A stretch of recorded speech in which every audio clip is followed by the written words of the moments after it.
Extra Point.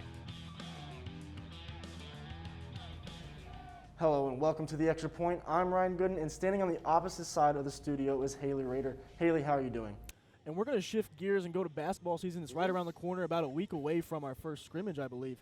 So obviously a tough ending to last year. What would you kind of expect for this year coming up? So I think when they look at all that, it's a very desirable spot. And kind of piggybacking off that, how big was it for you to finally get Louisville into Diddle Arena this year? Well, it's great. I mean, that's probably the biggest game on our schedule, certainly, and it's been a nice series. One member of the WKU basketball team is Luke Frampton. Reporter Nick Brake sat down with the redshirt senior to discuss the upcoming season, as well as his journey to WKU.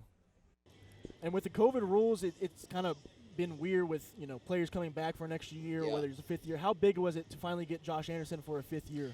Thanks, Noah. Guys, we all sat here in October on that homecoming show with an excitement about what turned out to be a very poor season. So what went wrong for this WKU basketball team? What can I say? Well, there is positives. The guard play, Davion McKnight took a step up this year after playing a rocky freshman year. Coming off the bench, he played well, but not starting. He started well this year. Jordan Rawls came back, and we'll see about the big man, but hopefully it's a good season for the Tops. It'll be exciting. A very interesting series that I want to talk about is the Boston Celtics and Brooklyn Nets. Caden, I know you aren't the biggest fan of KD. You are a hater. I'm a hater on both of these teams. Let's get this but straight. Yeah. With the injury situation of Rob Williams and the team, Celtics are dominating on defense in this series. What do you think Brooklyn at home for 2 games can do to try to get back into the series?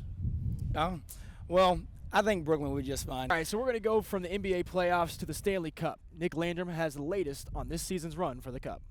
We're going to move from the court to the field as the Hilltopper football team certainly took a step back in the 2020 season after a dominant 2019 season. But it was a bumpy road. They started out the year 1-4. Right. It was not looking like a good season from the beginning. They did have a hard non-con. They played Michigan State, Indiana at home. It wasn't a good time in the beginning of the season. But this defense stepped up when the conference play started, and that's what turned this team around. Obviously Bailey Zappi, Jarrett Stearns, record-breaking years.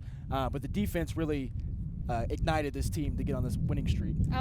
Thanks, Colin. Quarterback Jarrett Dagey will be on display for the first time in tomorrow's exhibition. Reporter Noah McGee has the latest on how the West Virginia transfer is settling in here on the Hill. And we will see how our producer, Nick Brake, thinks the Hilltopper soccer team should line up in the future seasons. We have that and so much more next on The Extra Point. Thanks, Nick. And now we'll say hello to reporter Abigail Green, who has more on the Hilltopper football team from Smith Stadium. Abigail?